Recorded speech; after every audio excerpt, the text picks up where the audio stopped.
Hey, New Patient Group Nation, welcome inside the broadcast booth. Brian right here, and welcome to Season 3, Episode number 9. Good one for you today. You're probably wondering the title, The Water Bottle Approach to Growth. What is this guy talking about? Especially if you're a first-time listener. You just came across the podcast and you see this is the last episode. You may think I'm a little nuts, and I have news for you. Once you get to know me, you're going to think I'm even more nuts. So I think today we'll be willing. It's worth listening to the whole podcast episode.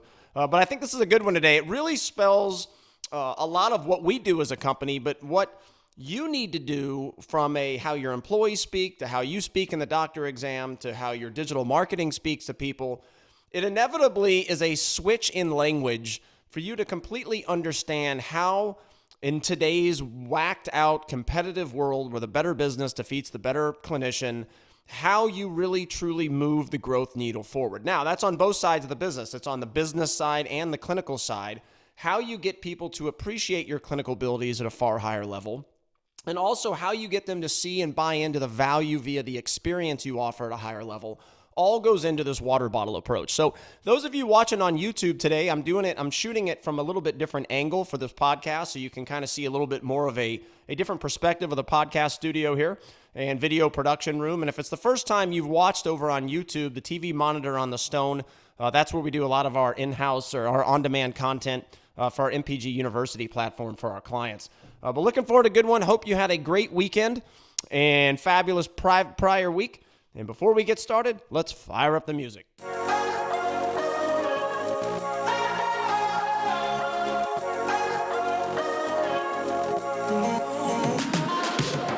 Welcome to the New Patient Group Podcast, where doctors, office managers, and other healthcare professionals learn how to thrive in today's competitive marketplace by mastering the business, consumer, and marketing aspects of the practice. If you want to make more money, dominate the competition, while working, spending, and stressing less, this podcast is for you. Now, your host. He is the leading authority in the new era of practice growth, founder and CEO of New Patient Group, managing partner of RightChat, speaker and consultant for Align Technology, the makers of Invisalign, author for the Benson Koppel Resource, international motivational speaker, business and life coach, Brian Wright. Hey everybody, welcome inside the broadcast booth. Like I said at the top, hope you had a great weekend. Coming off a really good event last week, and we called it the $2 million two-employee practice. So it was a national event for OrthoFi, and I really appreciate all the attendees. We've gotten wonderful feedback from that. Obviously, the clients that were on it, I love you. Thanks for your continued partnership, and the feedback was great from you. Also, people listening in for the first time, but you have to understand, if you're, again, the first time you've listened to this podcast, the first time you listened to me speak last week, we teach a lot of very unique things. In the end, we get your mind thinking differently. And once we get your mind thinking differently, most people listen to it and they go, yeah, it makes perfect sense. It's not even necessarily rocket science. But I always say, look, in many ways it is rocket science because very few people not only are doing it, but very few people have ever even thought about a lot of these things. So on one hand, yeah, once you think about it, it becomes kind of common sense. Of course, that's going to move the growth needle. On the other hand, it's not because nobody's doing it or very few people are doing it. So a lot of great upcoming events as well that we're going to have. They're going to be rocking the boat, teaching a lot of new things to succeed in this new economy. And last week's the $2 million two-employee practice, I am going to do a podcast about it, and I'm going to be able to dive into a little bit more depth than I could in a national event, a little bit more casual conversation, if you will, that's going to dive into a little bit more of the mindset change that you need to make. So that's going to be one of our upcoming podcasts, so stay tuned for that. A lot of great things going on right now. This is, the greatest time, I believe, ever to own a business, period. Whether, if you've heard me speak, you know that I talk about this. I know there's a lot of changes going on with the consumer out there, things like that, but you've really got to have, and this is mostly, the motivational for our own clients, which you already know this, you already know where I'm going, but, the first-time listeners out there, it represents, and we're going to be talking about a big way it represents today with this water bottle growth approach to growth. It just represents such a unique opportunity to grow unlike ever before because all of these changes, all these dynamics, better clinician, getting beat by the better business, consumers finding you differently, technology, corporations, the list is endless. The reality is every single one of those challenges represents record growth opportunity for your business if you change the way you think about things. And that's the biggest key, and one of the things we're going to be talking about today. If you've heard me speak, I've brought up the water bottle approach to growth before. And it's one of the very first things we explain to our clients, team members, because whenever you're hired to change people's ways, whether that be how you do your digital marketing, the content you shoot in order to succeed in this digital world, whether it be how you speak in the phones, present money, new patient experience, hospitality, customer service, the list is endless, how you run the business and how you speak to your employees, there's not necessarily a right or wrong. And whenever you go in and you're hired to make change, one of the biggest things we try to do is get everybody on board with the why we exist, why we do the things that we do, because it's important. Because yeah, do you have to build the relationships? No, but we like to, because we're being brought in as a division of the practice that is intended never to leave, because you all know of the failed consultant model. You meet a couple times, they leave it on you to do it. It doesn't get implemented, or it doesn't get implemented well. So because we want to create these relationships, we like to get people on board with the why, the passions, the things we have for this industry that represent such a unique opportunity to grow. And that's where the water bottle approach comes in. So I'm going to give you an example, first of all, of what I mean specifically related to this water bottle approach, because this is something you literally can go in the next day after you listen to this podcast, and you literally can get this implemented into your practice right away, all right? Now, the water bottle approach goes so far above and beyond what I'm about to talk about, all right? But this is a specific example of the actual water bottle itself, all right? So what you're going to find when you hear this is that there's just a different way you can speak in order to get what you want, while producing an experience for the client that is above and beyond their expectations. And that is the key from a customer service standpoint. Is customer service and hospitality, for those of you who listen a lot, you know this, but they are different. They are not the same. One doesn't exist without the other, but they are two complete opposite ends of the spectrum. Hospitality is smiling, jubilance, being kind, things like that, all right? Customer service is a systematic effort to get what you want from your clients while having them believe they got more than expected from you. Not what they expected, more than they expected. So that is a definition that you need to take to heart, because anytime you go back to your office and you look at whatever, the color of the walls, the way your coffee machine is, the list is endless. Is it more than people would expect? And if the answer is not yes, you do not offer customer service. It's that simple. And it's hard for a lot of people to grasp, because it's not a criticism, but it is the reality if you look at the definition. So when the patient walks in the next day after you listen to this podcast, and you offer them a bottle of water, this is how this works, okay? It'll prove the point. And I think it's really going to prove the point when I give you a dessert example on how we teach restaurants for our restaurant clientele. And that to this day is one of the top things I believe that separates us from a lot of other options out there, is that you have business to consumer organizations. We're trusted by financial firms, lawyers, restaurants. The list goes on and on. It's obviously not the majority of our clientele. The majority of our clientele are, mostly orthodontists and then dentists and plastic surgeons, things like that. But the reality is these things apply to any type of business to consumer organization. So when that patient comes in and you say things like, we have water over in the corner, help yourself to some, or would you like me to go get you a bottle of water, which is a better approach than the first one, right? Most people will say no, they decline it. It doesn't even mean that they don't want it. It's just, we've all been there. You're at someone's house or you're in their car. Would you like a bottle of water? The natural approach is to say, or the comeback is to just say no. It just comes out of your mouth. You don't want to bother people. Even if you may want the water, you just say no, all right? Now, the first two ways I just described, the water over in the corner, help yourself to some, or would you like me to go get you some? Neither one of those is wrong. And that is when I tell you the third way to complete this water bottle approach.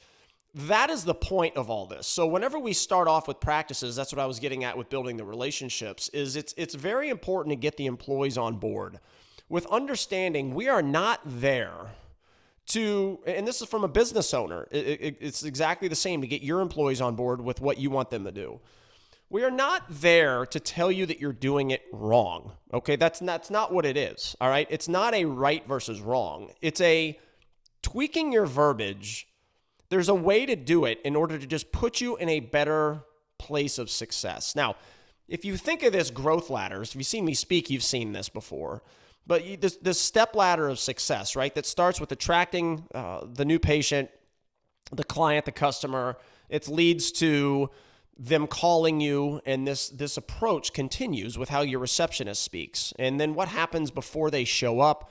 What happens when make-believe name Nancy greets them when they walk through the door?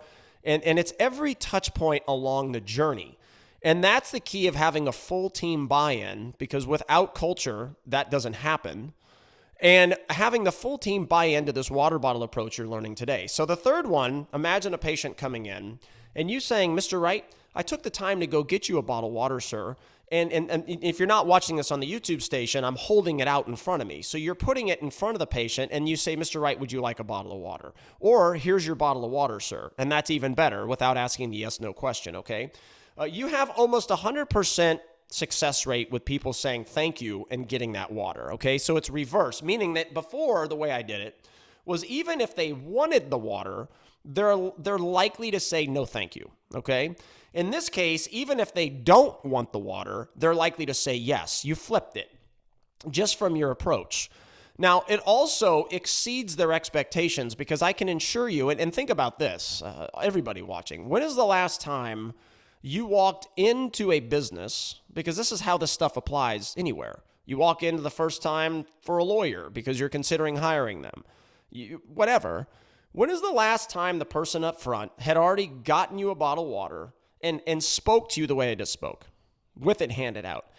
The reality is it does not happen very often. And this is why all of these changes in healthcare represent such a unique opportunity to grow, because if you're the place that is obsessed with their customers, and that's how you make your decisions, if you're obsessed with your clients and you wrap all your decision-making around that, you win, and you will always win. And there are all kinds of videos from famous entrepreneurs talking about this, but it's a challenge because it's very difficult to get people on board. It's one thing in your mind to go, yeah, that makes sense. I'm going to obsess over my customers. That's how I'm going to make my decision. I think that nobody disagrees with that. Where people go wrong is the execution on it. Is that whether it be your clinical brain gets in the way or something else gets in the way, you resort back to making decisions based on what the paper's telling you with the financial numbers, okay? Such as a welcome gift. When a new patient or prospective client walks through the door, I get people all the time. These are the same people spending thousands upon thousands of dollars on pay-per-click to get their phones to ring more, only to have the receptionist drop half of the calls because they don't train the receptionist. These are the same people complaining that I don't want a welcome gift that's too expensive. Where in my business, or what we teach, is that the more expensive you make that welcome gift, the more it drives behavior for them to give you their money at the end through an exceptional experience that they didn't expect, right? So your conversion goes up internally, meaning that you can spend less externally, to the point where if you really nail it, you don't have to spend anything externally. So it's just a total switch of mindset on where you're spending your marketing dollars. And that actually is another example of the water bottle approach. Now, I'm not teaching you to spend $10,000 per welcome gift. I mean, let's not get crazy here. But I'm also teaching you is to invest in that welcome gift to make it, again, look at the definition of customer service. Does it exceed their expectations? Giving them a pen with your logo or chapstick, it doesn't exceed their expectations. You've got to make it cool. You've got to think about what would you get when you went to a business that would make you go, wow, they must have actually really invested some money into this. And that achieves reciprocity, a whole host. I mean, I could go into a 3-hour on-stage presentation just wrapped around what you could do on the front end of your appointment. But this is also going back to water bottle approach.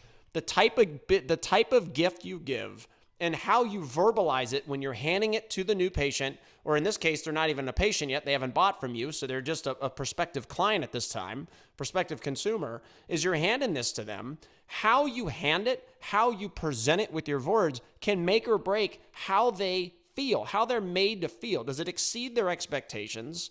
And does it help you move the needle closer to them going, here's my money? All right, so back to this water bottle approach. So in this economy, in this new economy we teach, and for those of you who are just tuning in, you came across this this morning, whatever it might be, Just a quick on the new economy, when I reference that, it's actually something we've been talking about for the past 10 years. We 10 years ago as a company, and me as an individual, envisioned what we're going through today. Now, I didn't envision COVID, obviously.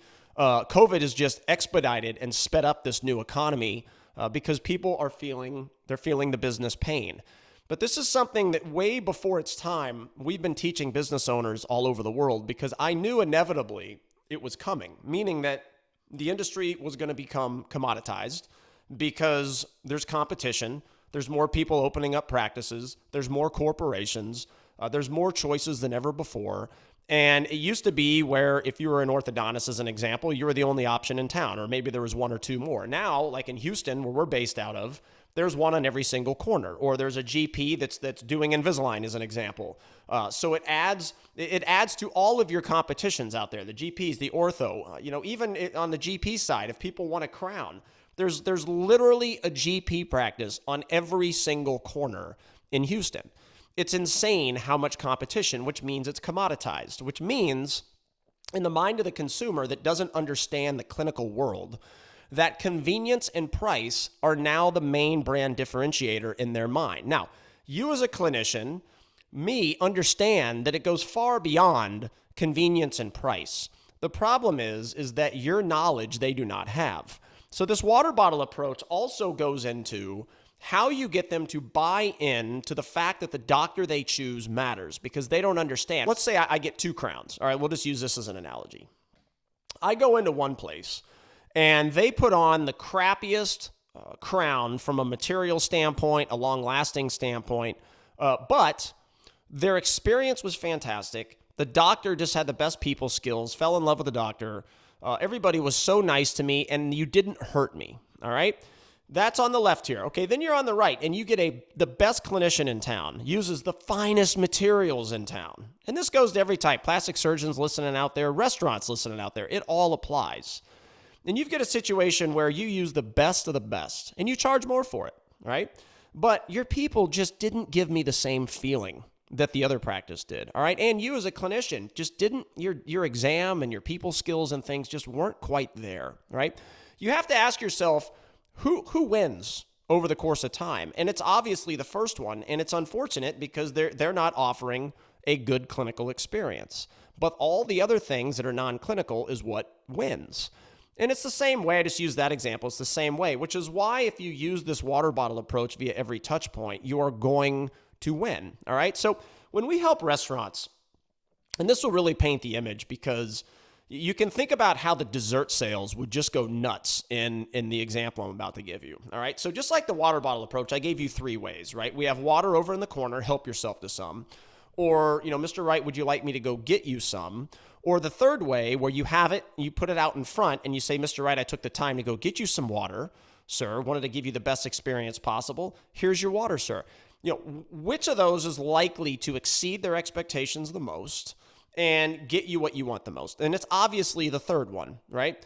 So I'm going to give you the same thing with the dessert in restaurants. And this goes for wine. This goes for your appetizers. This goes across the board with little tweaks along the way. And we're going to bring this back into the ortho, dental, plastic surgery, healthcare realm here in just a moment.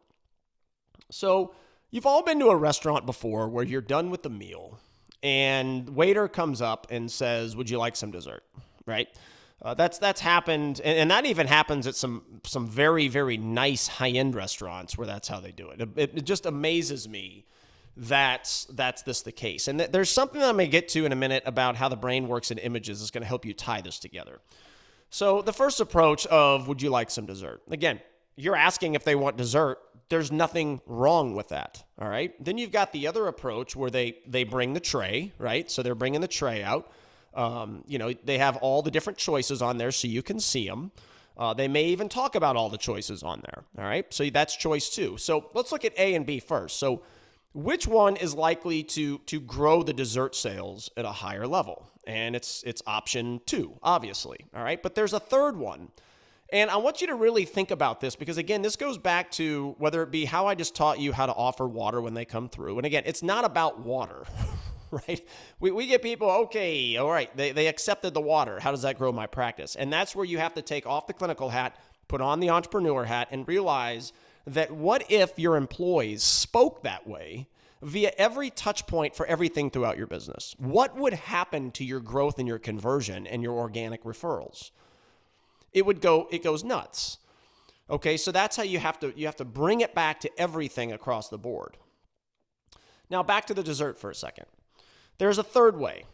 And I want you to really think to yourself, have you ever been to a restaurant, no matter how nice, that actually does it this way? All right. And again, that's why this ultimately exceeds expectations. You don't expect this to happen. So that in itself is getting you to more likely buy the dessert. Now, if you add this water bottle approach, quote unquote, to selling the dessert, it becomes even more. All right. So imagine waiter comes to your table. All right. They bring the tray. They put the tray down at eye level. All right. They may even make a little room on the table and sit part of the tray a little bit on the table to get even closer to your eyes. All right. And they say, Mr. and Mrs. Wright, I hope you had a fabulous night tonight. And I took the liberty to bring out the dessert tray. And let me go through a couple things here, because I know we have a lot of choices. All right. They're all very popular, but I narrowed it down to 2 to start off for you. And the reason I did this was it pairs fabulously with the wine that you had tonight. Just goes wonderfully. So it's really going to top that off. And also the meal you chose, the special that the chef made for you, the salad, the sides, it's also really going to go well with your palate there and really top off a fabulous evening for you. Now I have the 2 that I narrowed it down for you are, one is our homemade in-house cheesecake. Okay. And this is how we make this cheesecake. And that's where I'm not going to talk about it today, to save everybody time, but that's where the training would go into how you edify all the pieces that go into making that cheesecake and making it unique to just your restaurant, okay? Because again, the cheesecake is not unique. Most restaurants have cheesecake, okay? So it's no different than you do Invisalign, all right? Invisalign does not make you unique as a practice at all. There's 1,000 other practices around the corner that do Invisalign as well. It's the same exact philosophy, all right? Or the other one I chose is this chocolate decadent cake, okay? Now, here's why this is awesome, and here's how we make it, all right? Chef Robert makes this in-house as well. He chooses the finest ingredients. Here's 3 key ingredients that I would like to pinpoint tonight and talk about, all right? And then at the end of that, he says, so Mr. and Mrs. Wright, which of those will you be having tonight, or would you like me to bring you both, all right? Can you imagine what would happen to the dessert sales in your restaurant if every single waiter was trained to carry out that quote-unquote water bottle approach at the end of every single meal? Because restaurants, and it's no different than the healthcare environment, restaurants lose their fill in the blank. This is a family show, so I'm not going to say it, but they lose their you-know-what. Out the wazoo of lost opportunities because the waiters do not speak about the wine menu, the dessert, the specials, the way I just described as an example about the dessert. So when they do, the dessert sales just absolutely go nuts. And it's the exact same thing for a business. If the receptionist on the phone uses this water bottle approach as it pertains to their job description, right? They're not going to be on the phone. We always get these literal people ask questions at events. You know, they'll say, well, okay, what is the receptionist going to offer water as a bottle over the phone? And you would be amazed how literal some people take some of this stuff. Like, how is a receptionist going to offer a water bottle over the phone? It's not about the bottled water, right?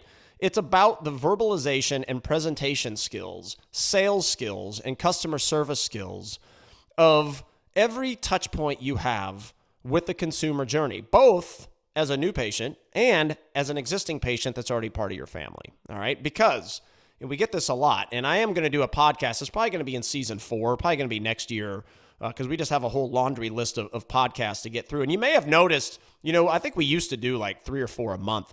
Just from a traveling around standpoint, I know it's not as much travel now with COVID, but just doing events, creating new content, things like that. Getting into the broadcast booth, not to mention having a family that's outside the doors. So that's, you all of a sudden you get a 4 and 3-year-old walk through the doors with no clothes on, that type of thing. It's not as easy to do the podcast anymore and give a great experience. So I just have to be a little bit more strategic about it. But it's coming because you never get, literally in 20 years, creating businesses, running businesses, helping other people grow their business. Never once have I ever heard a business owner go, look, I'm wanting to grow, So I'm really wanting to really streamline and enhance my existing client experience. I mean, think about that for a second. Who thinks that way, right? And your existing clients are the ones that should be turned into your biggest sales team. If you know how to use your existing clientele as your sales force, then boom. Obviously, and you're converting at high levels internally with new people. I mean, what does that do? It grows you 10, 15, 20, 30% a year for the rest of your life without you spending marketing dollars to get there. But it's hard work. And that's the difference. I know, and this will be a shout out to the new patient group clientele out there, is that all of you should be so proud of yourselves because you've committed to the hard work to eventually get your business on autopilot. And when it's there, you're going to work less, spend less, and you are going to kick the competition's butt forever because they will not commit to the same work you're doing on the business components of the practice in order to get to that level.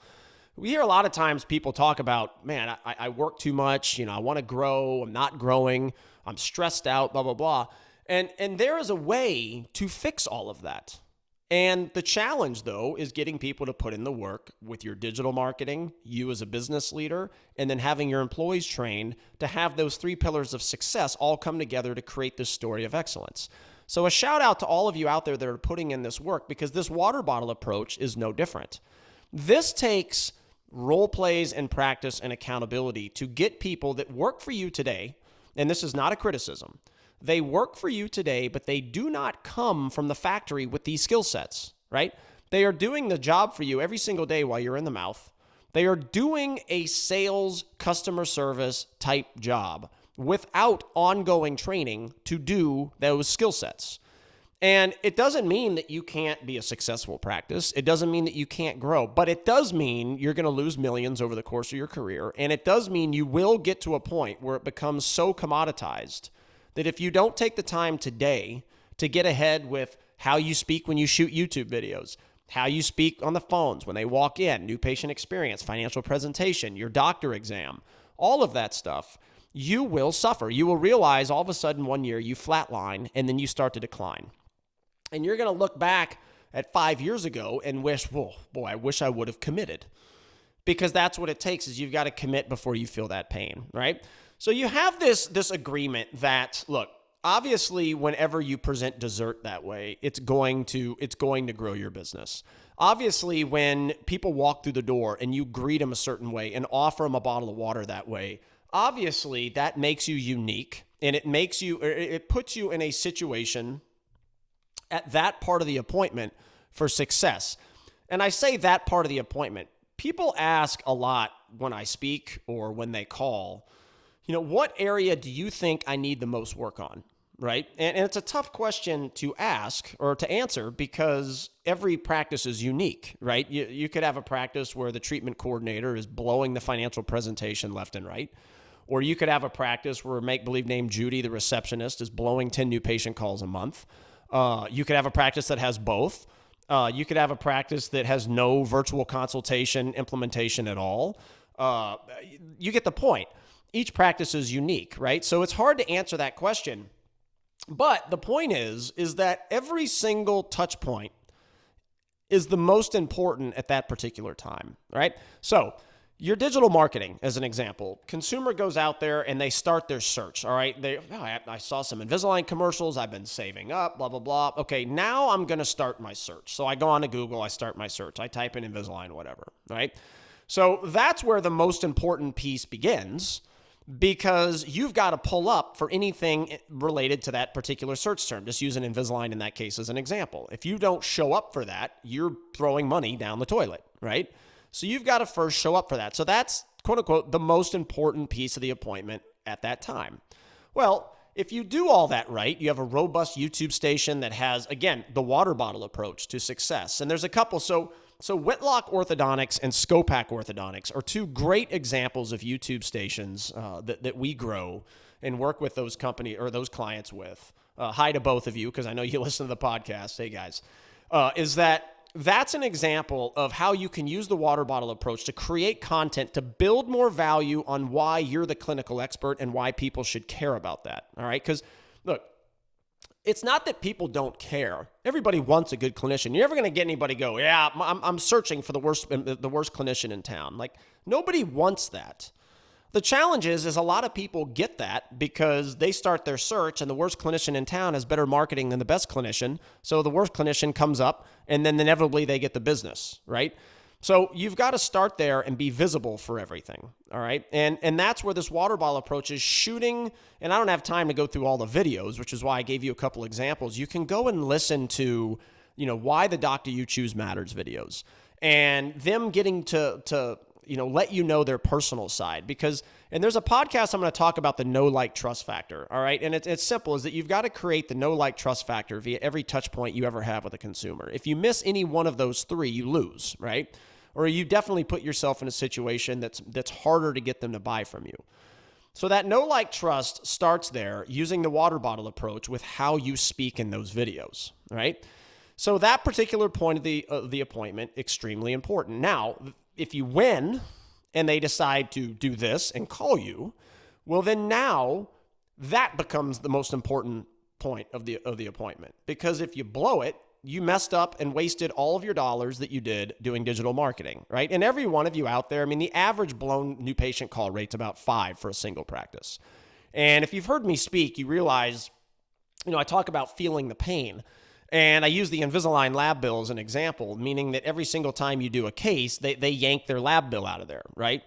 And I talked heavily about this last week in that national webinar for OrthoFi, looking at it's not a lab bill, it's a marketing fee and a sales commission that you're paying a team to create a brand so you don't have to, right? But you feel the pain because that money's taken out of your account. You don't feel the pain every single time make-believe name Judy drops a new patient call, because if you did, you'd be losing $20,000+ a month would be taking out of your business account. And I can guarantee you'd be rushing out looking for phone training immediately. But you don't feel the pain, so therefore it's hard to understand you're losing that many opportunities just with your phones alone. But that's why that point, the water bottle approach, to knowing how to sell your experience is just so critically important. Now, let's wrap this up with this. I'm going to tie it back in. Look, there's a lot of psychology wrapped around how the human brain works in images, right? And it's important for you to understand this because what is the image that you are building in the mind of that consumer via every touch point you have with them? When you're in your doctor exam, what image is created? When they call you, what image does your receptionist create? The content you shoot with your digital marketing, what image are you building? When money's being presented, what image are you building? Look, the reality is your words and how you put them together is what creates the image because our minds flip words into pictures. That's how our mind works. So because our mind works in pictures, you have to do everything you can to create the pictures for people. If you're a dentist, you better be taking photos at every single hygiene appointment every time they're back. Why? Because the mind works in images. So if you're able to build the image for them, you win. Same with the iTero scanner. Every single new patient that walks through your door is a practice. You need to scan them with that machine. You need to use it, the outcome simulator in the exam, because it helps build the image so the brain doesn't have to try to do it. It's why when you're shopping for your home or a home, and you've got 3 home builders that you're trying, this is again, the water bottle approach. You've got one home builder that's perfectly nice. They come to your house and stuff. You've got another home builder that is perfectly nice. They come to your home. They may do some sketches for you. They take it a little bit to another level. And then you've got a third one that actually can show you a digital rendering of what you're, and matter of fact, the podcast studio I'm in right now, if you look behind me, if you're watching on YouTube station, this is something they were able to put together in a digital rendering. So I got to see the stone, the wood floors, the paint, the built-in shelf with all my professional baseball memorabilia from my former life as a professional baseball umpire. They put it all together. And boom, it builds the image, and they got the business, right? The other people were perfectly nice, but they win because that also offers an exceptional experience, more than expected, and that is the water bottle approach and how you would use it if you're in construction, like this company was. But what you have to understand is when you hand that bottle of water, when you describe that dessert tray, when you sell your experience, when you talk about why the doctor you choose matters, you've got to do it in a way that builds an image in the mind of the consumer that exceeds their expectations. And when you do that, you win. And it's not hard, but at the same time, it's hard because it requires training and repetition and consistency and a full outright commitment to internal marketing being your number one focus all the time. Because that is being obsessed with your customers. That is creating an experience, utilizing this water bottle approach, quote unquote, that will defeat your competition forever, lower your marketing costs, and create double-digit 10, 20, 30% growth for your career. So I hope you can wrap that around. Hopefully it changed your mindset today. Hope you enjoyed it. Everybody have a fabulous week, and until the next podcast, we'll talk to everybody soon. Bye-bye.